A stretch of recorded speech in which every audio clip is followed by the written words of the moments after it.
অতিরিক্ত গ্রাজুয়েশনও রাষ্ট্রের জন্য ক্ষতিকর। আপনি চায়নার একটা বিপ্লবের আপনার নাম শুনছেন কিনা আমি জানি না, কালচারাল বিপ্লব, মাও সেতুং এর নাম তো শুনছি আমরা। মাও সেতুং কিন্তু অনেক বছর, প্রায় অ্যারাউন্ড 2 যুগের মতো ইউনিভার্সিটি বন্ধ করে রাখছিল। জানেন আপনার গল্পটা? কেউ জানেন না। ইউনিভার্সিটি বন্ধ, কারণ হচ্ছে বিশ্ববিদ্যালয় থেকে বের হওয়ার পর আপনি রিক্সা চালাতে পারবেন না। পারবেন? বিশ্ববিদ্যালয় থেকে বের হওয়ার পর আপনি বাদাম বিক্রি করতে পারবেন? বিশ্ববিদ্যালয় থেকে বের হওয়ার পরে আপনি চায়ের দোকান দিতে পারবেন? বাংলাদেশে পারে?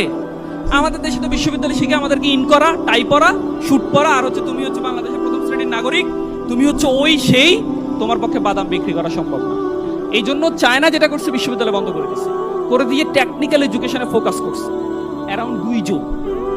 এবং এটা করার পরে হচ্ছে ওদের ওই যে টেকনিক্যাল এডুকেশন মানে কি, তার কথা হচ্ছে আমি কাজ শিখতেছি, আমি প্রোডাক্ট বানাবো, আমি ব্যবসা করব, আমি বাজারে সেল করব পুরো পৃথিবীতে। তার তো কোনো ওই তার তো গায়ের সাথে অনার্স ডিগ্রি নাই, তার তো বড় সার্টিফিকেট নাই। এই না থাকার কারণে সে ফিল করতেছে আমার কাজ করতে কোনো অসুবিধা নাই। এবং এই জন্যই আজকে চায় না। আপনি পৃথিবীর যত উন্নত কান্ট্রি আছে দেখবেন যে ধরেন জেনারেশন যাদের অনেক বেশি, মানে পপুলেশন যাদের অনেক বেশি, যারা হচ্ছে ওই যে ডেমোগ্রাফিক ডিভিডেন্ডের মধ্যে থাকে, তারা ফোকাস করে টেকনিক্যাল এডুকেশন।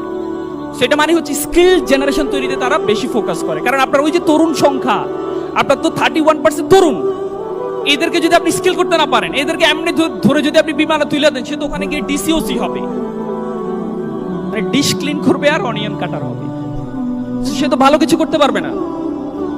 তো এই স্কিল করতে না পারলে আপনি আপনার আলটিমেট একটু চিন্তা করে থাকেন, আপনার দেশের কোনো লাভ কিন্তু হচ্ছে না। এই জন্য আমি বলবো যে এই জায়গায় ফোকাস করা যায়। আমাদের দুর্ভাগ্য, আমাদের প্রচুর পরিমাণে গ্র্যাজুয়েট বেরোচ্ছে, এই জন্য গ্র্যাজুয়েশনের যে মূল্য, ভ্যালু, এটা প্রাইভেট কোম্পানির মালিকরা দিচ্ছে না। আপনি একটা ভালো সাবজেক্টে পড়াশোনা শেষ করছেন, সে দেখতেছে তো এরকম হাজার হাজার আছে, আমার লোক লাগবে একজন, আমি 10,000 টাকা অফার করি, অসুবিধা নাই তো, তুমি না আসতে তো যদু মধুর আছে তো। এটা কেন হয়েছে? কারণ ওই যে প্রচুর পরিমাণে ইনফ্লেশন হয়েছে। তো এই জন্য অতিরিক্ত গ্রাজুয়েশনও রাষ্ট্রের জন্য ক্ষতিকর। বাট আমরা বুঝি না। আমাদের কথা হচ্ছে যে আমরা সার্টিফিকেট একটা লাগবে, বড় টাই করতে হবে, শার্ট ইন করতে হবে, দেন একটা ভালো বিয়ের প্রস্তাব আসবে, আদারওয়াইজ তো আসবে না। সো এখান থেকে বের হইতে হবে।